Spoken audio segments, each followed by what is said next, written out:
اب مفسر رحمۃ اللہ علیہ حضرت ابن ابی حاتم کی طرف سے یہ روایت نقل فرماتے ہیں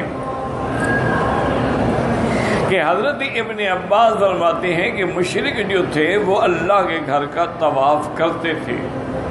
جیسے میں نے پہلے بھی عرض کیا تھا کہ مشرکین مکہ جو ہیں طواف بھی کرتے تھے، نماز بھی پڑھتے تھے، بچوں کے ختنے بھی کراتے تھے، عقیقہ بھی کراتے تھے، اور مشکلات میں ملتزم بھی آگے کھڑے ہوتے تھے، احرام باندھتے تھے، مینا جاتے تھے، عرفات جاتے تھے، مزدلفہ جاتے تھے، لبیک سب کام کرے کہ اللہ کے ساتھ شریک بنا، اس لیے وہ مشرک کہلائے.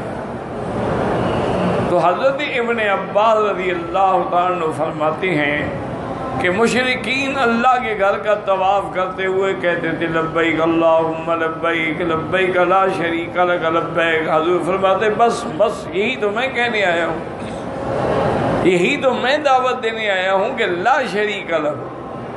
لیکن وہ کہتے لبیک اللہم لبیک لبیک لا شریک لک الا شریکا ھو لک، مگر ہاں وہ شریک جو ہیں وہ شریک بھی اصل میں تو تیرے ہیں، کیونکہ تملکہ آپ ہی مالک ہیں ان کے، وہ تو آپ کے مالک نہیں ہیں لیکن آپ کے وہ شریک ہیں. تو لہذا وہ لات کو، عزا کو، منات کو، ان یعنی آلہہ کو اللہ کا شریک بناتے تھے، نعوذ باللہ ثم نعوذ باللہ، جس کی وجہ سے وہ مشرک کہلائے. اور ساتھ یہ بھی کہتے تھے غفرانک غفرانک، اللہ ہماری غلطیاں معاف کر دے، غلطیاں معاف کر دے. اور اس کے بعد یہ اہم فضل فرماتے ہیں کہ اللہ پاک نے یہ آیت نازل فرمائی وما کان اللہ لیعذبہم وانت فیہم وما کان اللہ معذبہم وہم یستغفرون. اللہ نے فرمایا کہ عذاب نہ بھیجنے کی دو وجہ ہیں، ورنہ تو مانگ رہے ہیں، وہ تو خود کہہ رہے ہیں کہ ہم پر پتھر برسائیں، لیکن ہم جو عذاب نہیں بھیج رہے، ایک وجہ تو آپ کا وہاں قیام ہے محمد مصطفیٰ صلی اللہ علیہ وسلم، جب آپ موجود ہیں تو پھر ہم ان پر عذاب کیسے فرمائیں. اور دوسری وجہ یہ ہے کہ وہ استغفار بھی کر رہے ہیں، تو جو معافی مانگتا اس پر بھی اللہ عذاب نہیں بھیجتے. عذاب تو اس وقت آتا ہے نا کہ جب قومی انتہا پہ پہنچ جاتی ہے، اڑ جاتی ہیں، ضد میں آ کے، تکبر میں آ کے وہ اپنے یعنی اس فعل بد کو گناہ بھی نہیں سمجھتے. جب انتہا ہو جاتی ہے یعنی فصل پک جاتی ہے تو پھر اللہ کا عذاب آگے کاٹ دے. لیکن اگر کافر بھی ہے، مشرک بھی ہے، ہندو بھی ہے، سکھ بھی ہے، جب تک وہ معافی مانگتا ہے، گڑ گڑاتا ہے، روتا ہے، اللہ مہلت دیتے ہیں. جب انتہا ہو جائے، اب دیکھیں نا کہ قوم لوط کے کتنے افعال تھے، وہ ایک دن سے تو نہیں کر رہے تھے نا، مدتوں سے کرتے تھے. نعوذ باللہ ثم نعوذ باللہ. سب سے برا عیب ان میں لواطت تھا، یعنی مردوں کا لڑکوں سے بدفعلی کرنا، اور اسی طرح لڑکوں کا زنانے کپڑے پہننا،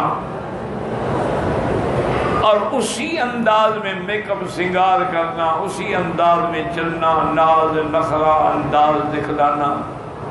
اسی لیے عربی میں دو لفظ ہیں، ہمیشہ یاد رکھیں.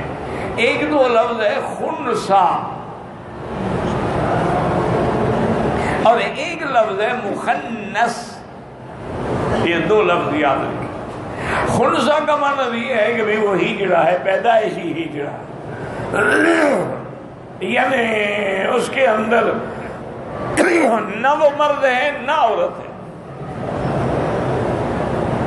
اب اس کے جو شرعی احکام ہے نا جی کہ وراثت میں یا جنازے میں، تو پھر ان کی کیفیت فقہا نے لکھا دیکھنی ہوگی کہ اگر وہ پیشاب ایسے کرتا ہے یا اس کا نشان مردوں کی طرح ہے تو اس کو اسی طرح حق دیا جائے گا، عورت کی طرح ہے تو اسی طرح حق دیا جائے گا. وہ تو ہجڑا ہوتا ہے.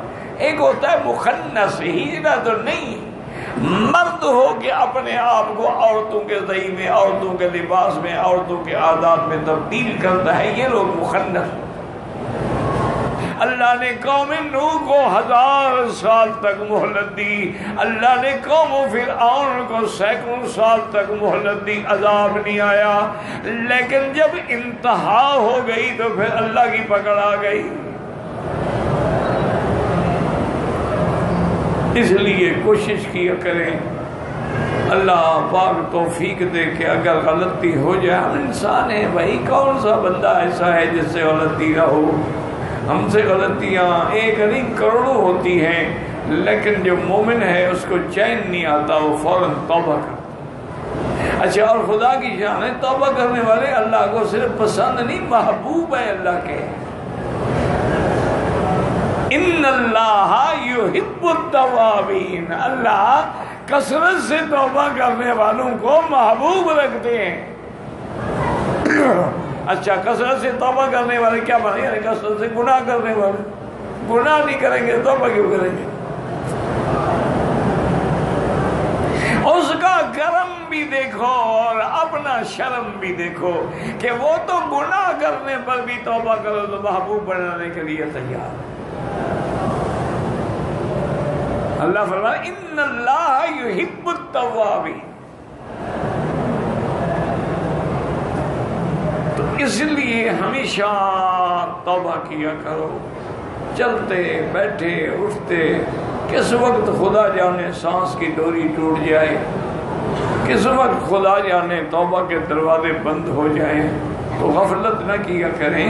مولا تو کافروں کو بھی مہلت دے دیتا ہے کہ توبہ کریں چل اور جی لیں۔ اللہ اکبر، ربنا اغفر لنا ذنوبنا وکفر عنا سیئاتنا وتوفنا مع الابرار۔ اللہم لا تہلکنا بذنوبنا، اللہم لا تہلکنا بذنوبنا، اللہم لا تمنع عنا بذنوبنا فضلک، اللہم لا تہلکنا فجأة برحمتک یا ارحم الراحمین۔ کہ حدیث میں آتا ہے کہ جب تک بندے استغفار کرتے رہیں گے اللہ کے عذاب سے بچے رہیں گے۔ ہر حال میں کوشش کیا کرو، چلتے پھرتے اٹھتے بیٹھتے، اور جو بھی استغفار یاد ہو، بڑا استغفار ہو، یا استغفر اللہ الذی لا الہ الا هو الحی القیوم واتوب الیہ، یا استغفر اللہ ربی العظیم من کل ذنب واتوب الیہ، یا استغفر اللہ، لیکن ہو دل سے، مذاق نہ ہو۔ نعوذ باللہ، یعنی استغفار کر رہا ہے تو دل سے استغفار کرے، یہ نہیں کہ بر زبان تسبیح و در دلگاہ و خر، زبان میں استغفار ہے اور دل میں ہے کبھی ہم سے نکل کے گناہ کروں گا، ابھی جا کے ٹیلی ویژن دیکھنا ہے، فلم دیکھنی ہے، ابھی جا کے میں نے اپنی گرل فرینڈ سے ٹیلی فون پہ بات بھی کرنی ہے۔ یہ استغفار تو نہیں، یہ تو اللہ کے عذاب کو دعوت دینے والی بات ہے۔